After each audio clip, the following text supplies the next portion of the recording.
Assalamualaikum warahmatullahi wabarakatuh. Para pemirsa Bincang Perubahan yang berbahagia, Alhamdulillah kita bisa bertemu lagi. Dan pada hari ini kita akan berbincang-bincang. Ini sudah ada Bang Haris Azhar. Apa kabar Bang? Baik, Assalamualaikum. Waalaikumsalam Pak Dede. Dan juga Ustaz Muhammad Ismail Yusanto. Apa kabar Ustaz Ismail? Alhamdulillah, Assalamualaikum. khair. Waalaikumsalam. Baik, kita akan berbicara tentang oligarki, kuasa oligarki. Bang Haris dan Ustaz Ismail, ya, kita tahu bahwa sekarang ini pengaruh oligarki nampaknya itu semakin besar. Nah, mohon dijelaskan, monggo. Silakan. Sebenarnya kalau skema cerita oligarki itu dalam sejarahnya kan kalau menurut sejumlah ahli dari zaman manusia mengenal manusia mengenal praktek ekonomi, mulai muncul bibit-bibit oligarki itu kan. Sebenarnya kan oligarki itu pada dasarnya eh, terkait pada dua hal yang sebenarnya sudah kita kenal juga, yaitu namanya monopoli dan apa namanya kapitalisasi kan. Artinya mengambil keuntungan sebanyak mungkin, eh, termasuk dengan cara memonopoli, menguasai. Nah, untuk mempertahankan dua hal tersebut, segala aspek dalam praktek industri, bisnis, dan ekonomi, eh, segala aspek itu ya, dalam tiga hal tadi itu, yang bisa memperlancar akumulasi kapital modal dan juga penguasaan market dan produksi, itu akan berusaha dikuasai oleh si pelaku bisnis, industri atau bisnis tadi, ekonomi tadi itu. Nah, biasanya saya langsung ke kondisi hari ini, biasanya mereka bukan hanya menguasai teknologi, pengaruh pasar, tetapi juga mereka bekerja pada sektor regulasi. Selain regulasi juga kontrol. Nah, regulasi dan kontrol ini kan biasanya ada di sektor namanya negara, pengelola kehidupan bersama. Nah, sektor negara, sektor regulasi ini juga diintervensi, dipengaruhi, bahkan kalau bisa dikuasai. Bentuk penguasaannya itu bukan hanya dari aspek regulasi, tetapi juga orang-orangnya. Nah, biasanya adalah diisi oleh para profesional dan juga oleh para politisi. Nah, jadi susupan oligarki itu sekarang masuk ke dunia-dunia profesional, tapi juga dunia-dunia politik, profesional dan politik yang masuk ke ranah kekuasaan tadi. Nah, sampai di situ jadi ketahuan betul bahwa sektor kebijakan publik, sektor kekuasaan itu dipengaruhi, dikontrol, bahkan diciptakan oleh si para pemilik modal, kapital, atau yang menguasai sektor industri, bisnis, dan ekonomi. Tetapi itu kan ada tujuannya, supaya mereka apa namanya dapat keberpihakan dari pengelola kehidupan bersama atau negara itu. Nah, nanti kickback-nya atau respon baliknya berupa kebijakan-kebijakan yang memudahkan mereka, yang berpihak pada mereka, yang menciptakan pekerjaan-pekerjaan yang bisa direspon, diambil oleh para pelaku bisnis dan industri. Jadi menciptakan spek teknologi yang dibutuhkan yang hanya dimiliki oleh kelompok-kelompok ini. Nah, jadi itu singkatnya saya mau bilang, itulah kegiatan bisnis, industri yang berorientasi menciptakan dan menguasai sektor publik dan negara, tetapi negara ini juga melayani di sana. Yang lebih mengerikannya lagi, kadang-kadang kalau dari sisi individu, orang-orang yang ada di sektor ekonomi, industri, dan bisnis ini juga duduk di posisi-posisi jabatan publik. Ya kan? Iya, iya. Itu lebih menggurita jadinya ya. Jadi, wah itu bukan, istilahnya bukan menggurita lagi ya, udah nggak ada batas hitam dan putih. Nah, jadi orang-orang yang ada di sektor jabatan publik ini juga punya permainan bisnis di jaringnya. Baik dari penerima atau pelaksana pekerjaan-pekerjaan yang ada di APBN, APBD, atau menjadi partner swasta, perusahaan-perusahaan mereka menjadi partner swasta di dalam pelaksanaan proyek yang tombol mulainya, perencanaan dan mulainya itu dari regulasi-regulasi yang dibikin oleh mereka sendiri. Gitu. Luar biasa. Nah, itulah yang menguasai kita. Dan tapi kan jadi juga intinya kita ini warga nggak dapat apa-apa. Nggak ada pemerataan pelaku usaha, pelaku industri, pelaku bisnis. Ya mereka dibikinin paket-paket lah, UMKM, sub kontraktor, ya kan, penyerapan tenaga kerja. Tetapi BO-nya, beneficiary owner-nya, itu hanya dari kelompok kecil itu tadi. Nah, oligarki itu seperti itu. Dan itu terjadi di banyak sektor. Ada sektor otomotif, sektor pangan, sektor pariwisata. Kalau yang kecil-kecil kayak bawang putih gitu ada? Wah, itu mah banyak. Oh, banyak juga. Banyak. Karena begini, Pak, duit yang beredar di Indonesia itu per tahun kan sekitar 11 sampai 12 ribu triliun. APBN kita itu cuma 3.000 triliun sekian. APBN kita itu dibagi 3, utang luar negeri, APBD untuk daerah, dan juga KL. Masing-masing ini KL ada berapa puluh. APBD kita ini ada 500 lebih, sampai desa pun sekarang ada. Lalu ada lagi utang luar negeri yang ngambil porsi 20-30% ya kalau nggak salah dari APBN. Taruhlah ngambil 2 nih, yang APBD sama yang KL. Di 500 daerah, di setiap daerah itu punya turunan dinas-dinas. Gitu. Jadi kita jangan main angka besar. Jadi kita pikirin di setiap daerah aja dinas-dinas itu banyak ada porsi-porsi itu. Anda yang mau ngelawan oligarki, Anda punya pasukan nggak untuk ngawasin bagaimana duit itu dikelola? Ini baru yang dari APBN loh ya, baru yang 3.200, 3.300. Belum lagi dari duit dari sektor lain, pasar modal, praktek perbankan, ya kan, lalu investasi, bantuan asing, itu kan semua ada turunannya tuh, Pak Ismail. Nah, itu ada pelaksananya. Kita kan baca koran soal kesepakatan pemberian ini sebesar investasi sebesar 1,2 triliun. Turunannya siapa yang dapat? Pasti jalurnya ke situ-situ lagi ya. Termasuk yang kita bilang sebagai healthy business. Misalnya healthy business misalnya soal kendaraan listrik. Ini bagian dari untuk mengurangi emisi karbon. Mengurangi emisi karbon itu kan yang kita bayangkan bahwa mobil kita nggak ngeluarin lagi karbon yang kotor. Tapi mobil itu datang ke sini atau dirakit dengan berbagai kandungan. Siapa yang menjalankan? Kan dia juga. Terus listriknya diambil dari mana? Nah, listriknya juga dari batu bara misalnya, yang sebetulnya dikuasain oleh dia juga. Mereka juga, iya. Jadi itu cuma packagingnya aja. Nah, itu memang kecanggihan oligarki. Murah lah itu buat oligarki. Buang uang, buang tenaga, buang waktu, mendevelop rekayasa bahasa. Sayang, kampanye gitu ya. Tapi sebetulnya menguntungkan jejaring mereka. Nah, itu yang maksud saya, tadi saya bilang, oligarki ini tersebar di berbagai sektor. Nah, selain di berbagai sektor, oligark ini sebetulnya ada oligark yang nggak pernah nongol. The real penerima manfaat yang benar-benar. Dan mungkin itu luput dari perhatian orang ya. Itu nggak pernah jadi perhatian orang. Nah, jadi itu, terus nanti ada namanya kelompok-kelompok atau orang. Sebenarnya jarang yang orang itu hanya representatif aja. Tapi nanti ada namanya holding company-nya, perusahaan-perusahaannya. Baru nanti ada sub pelaksananya, baru nanti ada tingkat operasional, ada campaignernya, nanti jaringnya oligark itu seperti itu. Jadi kalau dibilang siapa ya nggak ada yang satu, pasti ada beberapa. Pasti, iya. Dan mereka semua saling bekerja sama, saling berinvestasi, joint project, atau saling tidak mengganggu. Yang suka ada ribut-ribut pertarungan para oligark itu di level operasional. Rebutan ngambil jatah dari ceruk tertentu. Nah, itu ada rebutan di situ. Tapi ceruk itu punya siapa, Pak Ismail? Iya. Begitu.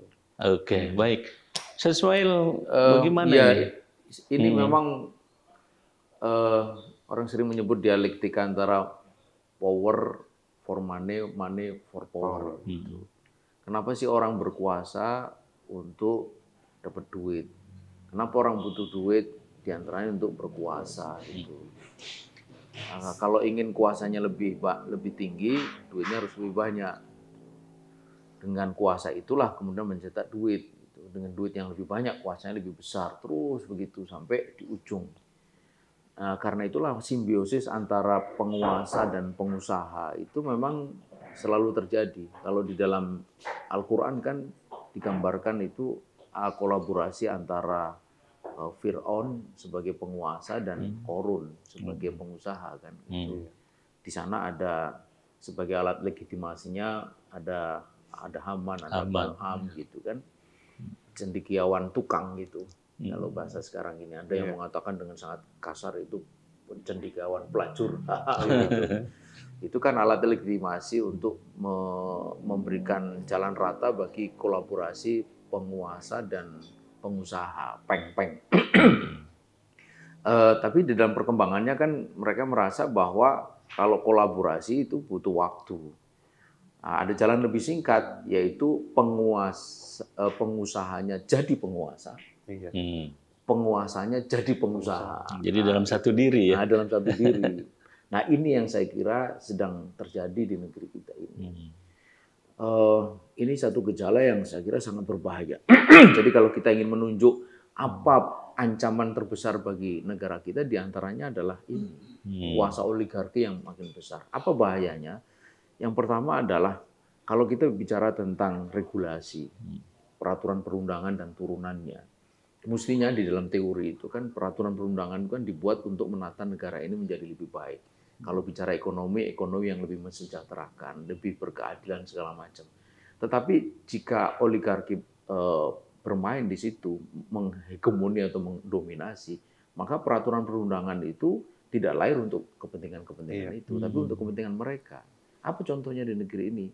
Undang-Undang Minerba. Undang-Undang Minerba tahun 2020 itu mengganti Undang-Undang Minerba tahun 2009. Pertanyaannya sekarang, kenapa diganti? Apakah 2009 itu tidak pro rakyat, bahasa yang sering dipakai? Justru 2009 itu mengatakan bahwa 380.000 hektar ex PKB 2B itu yang dikuasai oleh 7 perusahaan itu mestinya dikembalikan kepada negara kalau sudah habis konsesinya. Itu 2009. Tapi oleh 2020, Undang-Undang Minerba 2020 malah dikatakan bahwa diberikan kepastian perpanjangan. Gitu. Jadi kan luar biasa. Ini yang menunjukkan bahwa oligarki itu sangat berbahaya karena dia bermain pada level yang sangat fundamental, yaitu lahirnya peraturan perundang-undangan. Itu satu. Kemudian yang kedua, pada level policy, kebijakan. Kekuasaan itu kan melekat di dalamnya kewenangan. Nah, kewenangan itu di dalam teori kan juga dipakai mestinya untuk kepentingan rakyat. Tapi ketika oligarki berkuasa, maka maka kewenangan itu akan dipakai untuk kepentingan oligarki itu. Nah, tadi contoh, apa sebagus itu keputusan untuk menggunakan mobil listrik misalnya gitu. Nah, kita dalam hal ini harus kalau ajaran agama kan husnudon, sangka baik. Tapi menurut saya dalam konteks pembahasan oligarki harus suudon, harus sangka buruk. Ada apa di balik itu gitu, ya kan? Importirnya siapa, yang menyediakan baterainya siapa, yang menguasai nikelnya siapa, segala macam gitu. Ternyata dari situ ke situ aja. Dari ya. situ ke situ gitu loh. Jadi saya kira ini yang kita mesti waspadai, karenanya kemudian apa yang dikatakan kedaulatan rakyat yang diteorikan dalam sistem demokrasi itu bahwa wakil-wakil rakyat itu duduk di sana di parlemen itu untuk bekerja bagi rakyat yang diwakilinya, itu sekarang menjadi semakin jauh dalam realitas. Mengapa? Karena mereka itu pada kenyataannya bisa duduk di situ itu karena juga bantuan dari oligarki ini, baik oligarki pemilik modal maupun oligarki politik. Kalau sekarang menjadi satu, ya pemilik modal ya penguasa politik itu gitu. Maka bukan hanya anggota parlemen, partai pun bisa dibeli. Berapa sih harga partai sekarang itu? Ketika kekuatan finansial itu makin besar. Saya kira sekarang ini kekuatan finansial oligarki itu besar sekali. Kalau kita menuju kepada bisnis batubara yang sekarang ini mencapai harga 1 tonnya itu $450 per ton. Itu harga yang belum pernah dicapai sepanjang sejarah Republik ini. Sementara operasionalnya kan hanya butuh kira-kira 40, berarti mereka untung 1 tonnya $400 gitu. Ongkos produksi tahunnya kurang lebih sekitar 600 juta.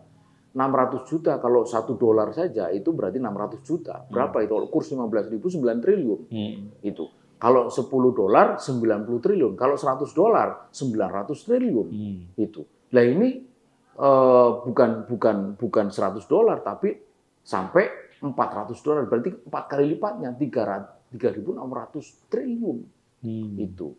Kalau PKP 2B itu 7 perusahaan itu menguasai 52% di dalam rilis resmi Kementerian SDM itu 52%, let's say 50%, berarti 1.800 triliun.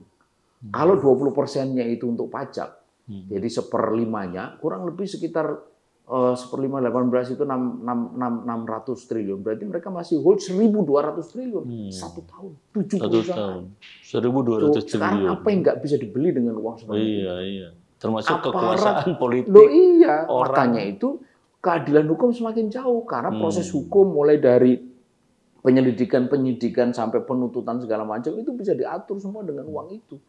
Kalau 1-2 juta mungkin orang nggak mau ya, tapi kalau sudah 1-2 miliar, apalagi sampai 10-20 miliar, 100-200 miliar, orang bisa goyah.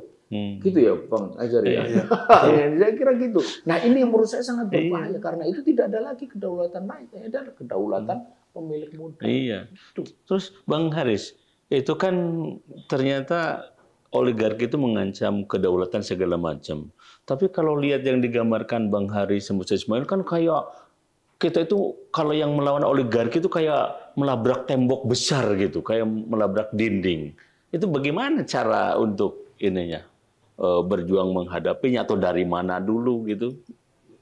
Ya, atau bisa dilawan?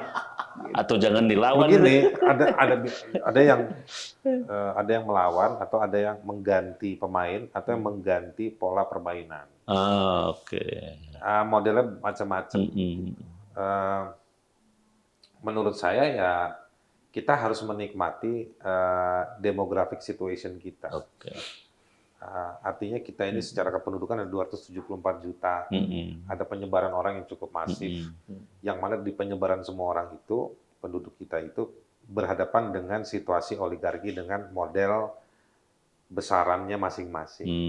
Menurut saya adalah mengaktifkan kognisi masyarakat terkait dengan praktek oligarki. Itu satu. Jadi perlu ada pencerahan pendidikan tentang bahwa oligarki. Nanti di sana ada yang melawan karena merasa ada praktek ketidakadilan, atau ada yang melawan karena ingin merubah permainan, ada yang mau melawan dalam rangka melawan sistem. Itu ya macam-macam.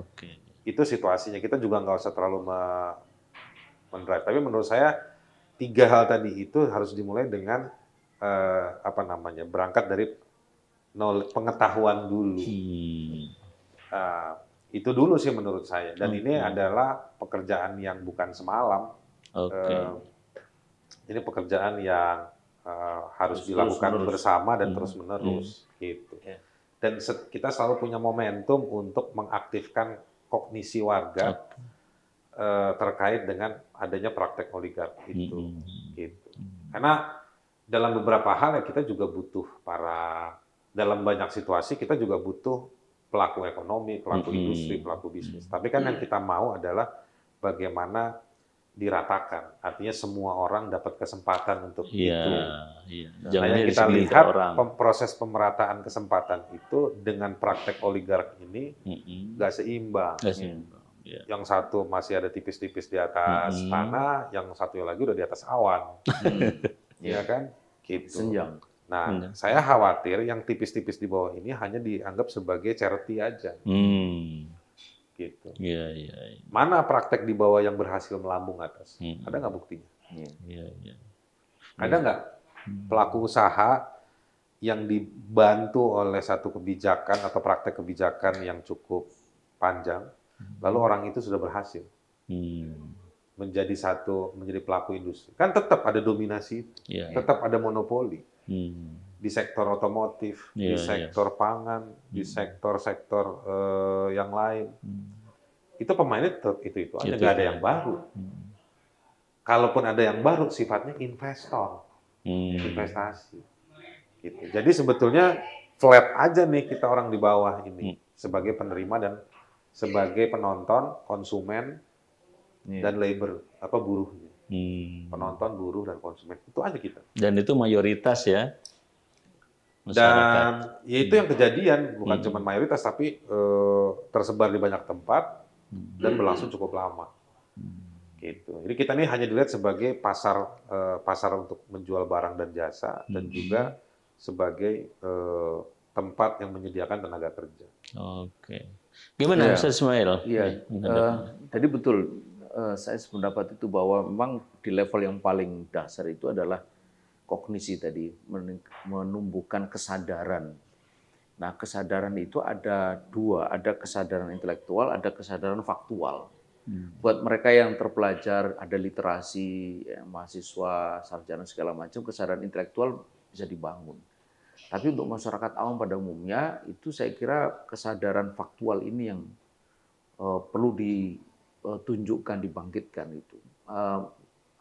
Apa yang dimaksud kesadaran faktual adalah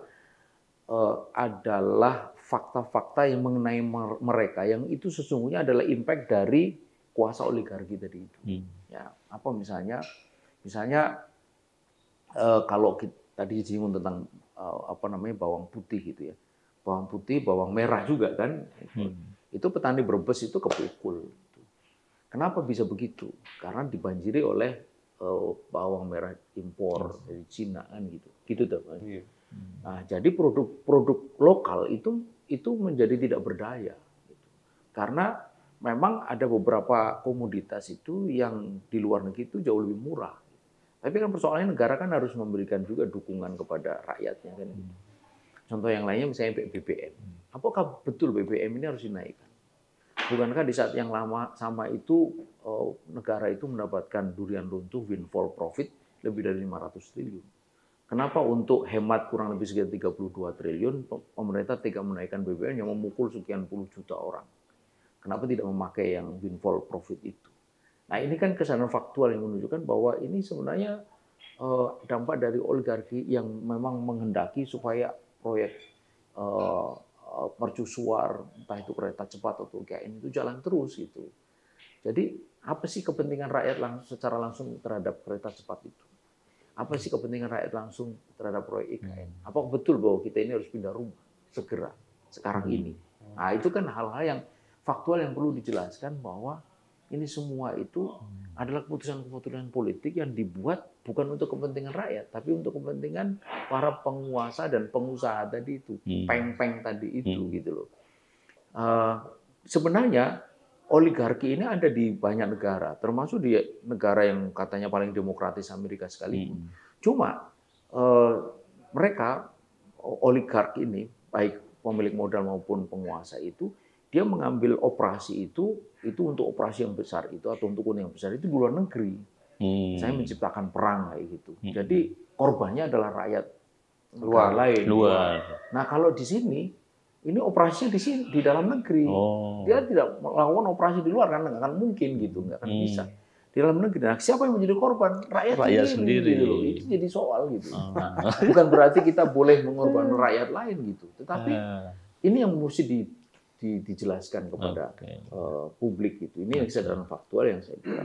Karena itu diskusi macam ini, lalu apalagi sekarang ya ada media sosial itu poster segala macam, itu penting untuk selalu disebarkan agar rakyat itu tidak menjadi alat legitimasi.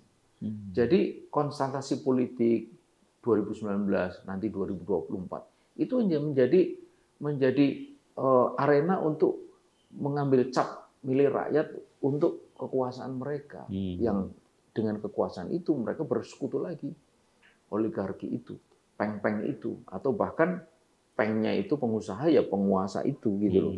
Nah, ini yang saya kira penting untuk ditumbuh kembangkan kesadaran itu. Nah, bagaimana setelah mereka sadar? Nah, tentu saja kemudian step berikutnya kan harus ada perlawanan dari rakyat gitu kan. Gitu kan, Pak Adi, kan harus ada.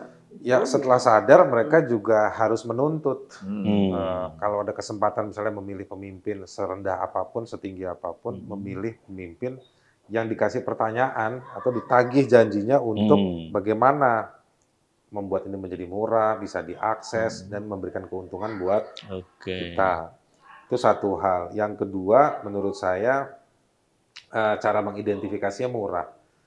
Gampang. Mulailah dari diri sendiri. Apa yang kita konsumsi, apa yang kita gunakan, apa yang kita rasakan. Karena itu semua dikepung oleh produknya jalur industri atau produk industri yang kemungkinan dikuasai oleh para oligark. Listrik kita, nah ibu-ibu, anak muda, ya semua bapak-bapak yang mengkonsumsi apapun menggunakan listrik, coba lihat. Coba pikir listriknya dari mana.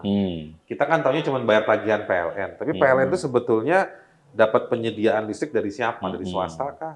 Siapa yang punya? Nah, kadang ketidakmauan kita mencari tahu membuat kita karena kemalasan dari kita itu ya, membuat kita itulah sebetulnya ruang yang digunakan oleh para oligark. Karena publik pasti butuh dan dia nggak bakal mau tahu lebih jauh. Oke, terpaksa ya. Jadi atau itu bangun pagi air. Air siapa yang menyediakan air untuk dikonsumsi, air untuk digunakan? Lalu misalnya kendaraan, transportasi. Lalu soal di sektor pendidikan, kebutuhan pendidikan apa aja. Nah itu semua, bahkan sampai sampah pun ada penguasanya. Jadi perlawanan itu ada perlawanan yang sifatnya individual, personal, praktikal. Tapi saya kira penting juga untuk ditumbuhkan kesadaran sampai pada perlawanan yang bersifat komunal, struktural.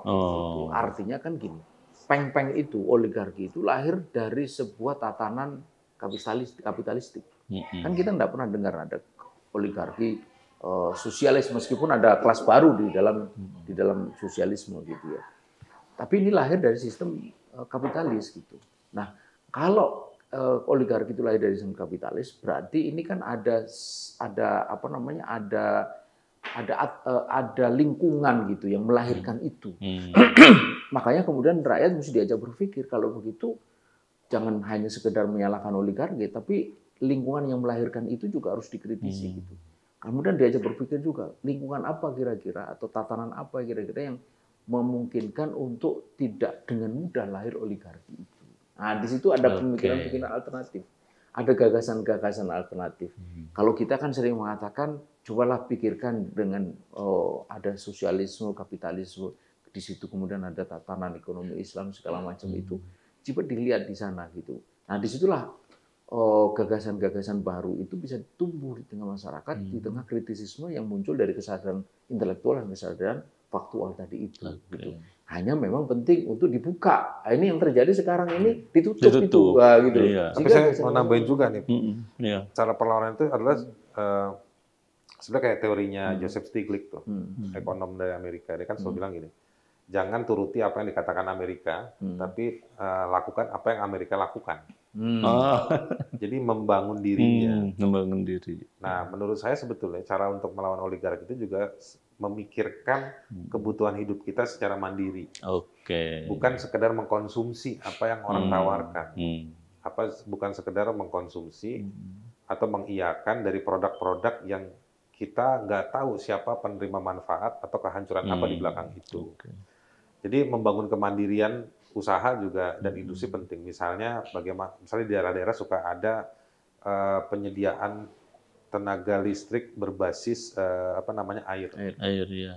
Ada desa-desa yang menurut saya melakukan itu. Nah, itu satu ditumbuh kembangkan kemampuan untuk menyediakan kebutuhan secara independen, mandiri. Yang kedua, harus berani meningkatkan luasan dan kualitas. Nah, termasuk bersiap untuk menghadapi yang menghalang. Misalnya gini, kalau ada orang bisa mandiri menyediakan dirinya sendiri listrik, pasti kan dihalang sama BUMN penyedia listrik. Karena mereka menciptakan regulasi itu. Menurut saya warga harus ngelawan regulasi-regulasi itu. Regulasi-regulasi yang mendiscourage menghalangi, membuat orang jadi mundur untuk mau mengembangkan kreativitas, kemandirian ekonominya. Regulasi-regulasi seperti itu harus kita lawan. Caranya banyak, kita ajukan judicial review, kita datangi DPRD untuk minta dirubah. Nah, jadi kadang-kadang saya sering banget ketemu masyarakat, saya belakangan suka banyak advokasi ekonomi menengah ke bawah itu. Mereka ketemu sama keterbatasan modal, keterbatasan regulasi, keterbatasan informasi, keterbatasan teknologi, keterbatasan akses dan mekanisme. Ini memang dalam beberapa hal sengaja diciptakan hanya oleh kelompok tertentu untuk mereka tertentu saja, dan kegunaannya hanya mereka tertentu saja. Yang lain tergantung ke situ. Sebenarnya kesadaran masyarakat di bawah itu untuk mengembangkan dirinya ada, tapi nggak ada yang ngadvokasi mereka. Nah, mereka kadang-kadang hanya dibantu lewat pendekatan-pendekatan untuk pilpres. Dia alat legitimasi itu. Jadi nanti tiba-tiba ada paket ini dalam rangka untuk ngedukung nama tertentu, ya kan, kemandirian untuk si menteri tertentu. Jadi menurut saya dukungan-dukungan itu hanya dipakai untuk panggung saja. Tapi nggak menguji sustainability-nya. Karena ekonomi itu kan diuji dari sustainability-nya. Gitu. Kira-kira begitu sih. Baik, saya pikir sudah jelas arahnya ya, bahwa kita itu menghadapi persoalan kuasa. Sudah jelas arahnya bahwa kita nggak punya arah. Bahwa kita nggak punya arah. Yang penting tadi itu bahwa ini salah satu ancaman bagi negeri kita gitu. Jadi bukan seperti orang bilang bahwa ada radikal-radikal. Ya, radikalisme itu ada juga dalam radikalisme pasar. Nah, itu radikalisme kapitalis radikal. Radikalisme Pak Ismail kan suka dituduh-tuduh sebagai kelompok radikal kan.